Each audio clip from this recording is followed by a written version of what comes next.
In this video, we'll be covering some basic configuration tasks for Nonprofit Easy, specifically for helping new and migrating clients.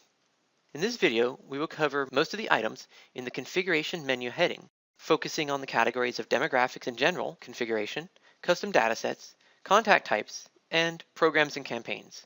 Additionally, we will be talking about configuring donation names so that you may enter donations. To begin configuring an item, start by going to the configuration menu header and picking the item you wish to configure. In this example, we shall use ethnicity. The steps we're going to be taking to configure ethnicities, which is a demographic, can be applied to many other items in the configuration menu. To add a new ethnicity to the system, start by clicking the plus button and enter the name of the ethnicity you wish to enter. When completed, hit Save and Close. If you wish to add another ethnicity or entry right after this one, you may hit Save and Add New. The configuration is now saved and will now appear where appropriate.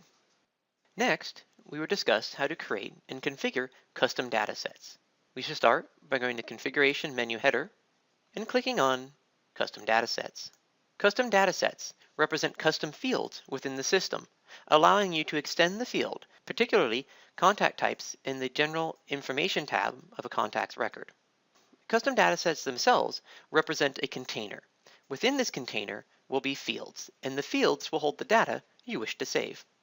To create a new custom dataset, click the Add button. Next, give your custom dataset a name. Next, select the type of custom dataset it shall be. General represents basic fields. Transactional datasets represent basic fields where you wish to keep a history of each entry. For example, keeping track of grades over time. Payment details, like transactional dataset, allows you to keep track of entries over time, but is specifically used for tracking financial information and will be tied to the Financials module. Lastly, select whether this custom dataset will apply to individual or organizational contacts. When you're done, you may hit Save and Close or Save and Add New to create another dataset. After you have created your dataset, you must now select whether or not you desire to connect this dataset to a contact type. If you do not select a contact type, it will appear on the first page of a contact's record. If you do select a contact type, it will appear on the tab for the contact type you have selected within the contact's record when editing. Next, create the fields for your custom dataset as desired. To add a field to your custom dataset, start by clicking the Add button next to Fields. Start by giving your field a name. This name represents the question or piece of information you wish to store. Next, select the type of field you are creating. In case situations where you desire to have options predefined, you may use drop-down, radio, or checkbox. If you desire to link to another contact in the system, use Contact. If you desire an open field, use text or multi-line text. You may additionally make this field required by marking the Is Required checkbox. If you desire a particular field to be displayed on the Contact Details page, i.e. the summary page of a contact's record, mark it as Display on Contact Details. When you are concluded, click Save. Next, we will discuss how to configure contact types. To configure contact types, go up to the Configuration menu header and click on Contact Type. So a contact type represents a group of contacts who have something in common, usually a very important commonality. To create your own contact type, click on the Add button, and then specify the name for your contact type, whether or not it applies to individuals or organizations, is it currently active, and you may select an icon either from our library or from an icon that you've acquired on your own and have on your desktop. We do not currently recommend that you use the default contact type option, as this will mean that all contacts added to your database will be automatically assigned this contact type. Once you set all your preferences, simply save and close. Next, to configure programs and campaigns, we're going to go to the Configuration menu header and click on Programs Campaigns. Programs and campaigns are a means by which to organize your money. Specifically, we use it to track where money goes and where it came from. So a program represents where your money is going, restricted funds. A program represents some aspect of your operations, perhaps even a part of your mission statement itself. So if you allow people to donate to a specific aspect of your operations, that specific aspect would most likely be a program. To create a program, we go ahead and we click on the Add button, and we specify the name of the program. We can also specify subprograms. So if you have a major aspect of your operations that has sub-aspects, and you allow people to donate to those sub-aspects, you can create them as part of a parent program. So in addition to specifying if this is going to be a subprogram of a parent program, the name of the program, we also specify the start date. You are not required, however, to specify an end date or any of the other information below this point. Once you specify the title and the start date of a program, you can simply save and close. On the flip side of programs comes campaigns.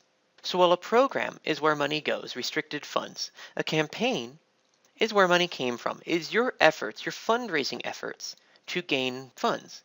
Most commonly, a campaign will represent a mailing appeal, whether annual or periodic. It can also represent a series of events. It could also represent a telephone, newspaper, or television ad campaign. To create a campaign, you'll do it much like you did with programs by clicking the Add button, except for this time you'll specify campaign, and you'll have to specify an end date.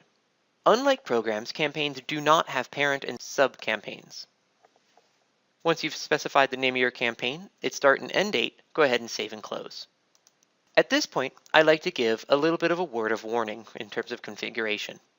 It is often tempting at this time to create campaigns and sometimes programs that are very specific. So campaigns that only represent a single letter campaign for a single year. Spring Appeal 2013, for example. We currently discourage this practice, but instead create a campaign called Spring Appeal and give it a date range ranging about 10 years or more. And the reason for this is because when you enter a donation, you'll be able to specify the amount of the donation name, which we have not covered yet, the program, the campaign, and the date. And so as you can see, when we enter a donation, we can be very specific. And thus, we can keep our entry and reporting very specific and don't need to create very specific configuration. So the general rule of thumb we advise is to keep your configuration general, but make your data entry specific. You do not need to create a campaign for every year's annual appeal. You can just simply create annual appeal and use it for multiple years, and then you'll be able to specify in the donation and report later by the donation date and the campaign. Moving on from programs and campaigns, we have donation name. So while program and campaign will be used to specify where money goes and where money comes from, we're going to now go to Donation Management Configure, and we're going to talk about donation names, which will be used for helping you indicate how you handle funds. Donation names are used to help you and your staff organize funds as they come in and how you process them. Generally speaking, most organizations can get by with one or a handful of donation names. The most common donation name is General Donations. If your organization handles all funds the same, i.e. with a donation acknowledgement letter, irregardless if those letters might vary in wording, you will probably only have one donation name, most likely General Donations. The most common other donation name is sponsorship, because this is due to the fact that most sponsorships are handled differently than a general donation, i.e. they're put on a plaque, they're put in a brochure, but the process is different. A good rule of thumb to determine whether or not you need a new donation name is whether or not you handle donations differently. If you handle donations differently than simply a donation acknowledgement letter, there will probably be an additional donation name. For each different way that you handle donations, you probably have a new donation name. Another common one and sometimes used is online donations, since online donations will be processed differently. To create a new donation name, we're going to go ahead and click the Add button. The first thing we have to specify is the donation type. Nonprofit Easy currently has 3 types of donations: gift, in-kind, and in-kind auction. Gift is everything monetary: cash, check, credit card, etc. In-kind is goods and services. If someone donates a table, food for an event, then those are in-kind. Or if someone provides professional services that they are capable of writing off for tax purposes, that would be an in-kind. In-kind auction is used for tracking the donation and the sale of auction items, and we will not be covering here today. For gift, we can specify the name, which might be, for example, general donation, as well as lock in the program, campaign, or event that these donations will be tied to. It is recommended, however, that you do not do this, so as to provide for a more generalized configuration. However, if you are creating a donation name that will only ever be used with a specific program, campaign, or event, then feel free to lock those in. Below this, we have the contribution levels. For most basic donation names, this will simply be configured as a $1 minimum donation level. This will allow you to record $1 to infinity. However, if you are configuring a donation name which has levels, such as a sponsorship, which may have levels, you may name the sponsorship, set the amount, and then set it as either a minimum or exact.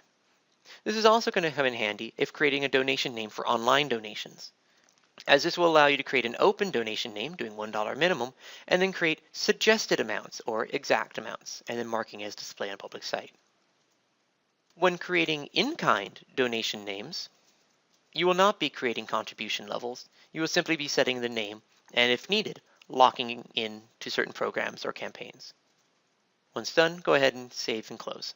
Now that we have programs, campaigns, and donation names, we can now enter donations into Contact's records. This concludes the basic configuration video for Nonprofit Easy.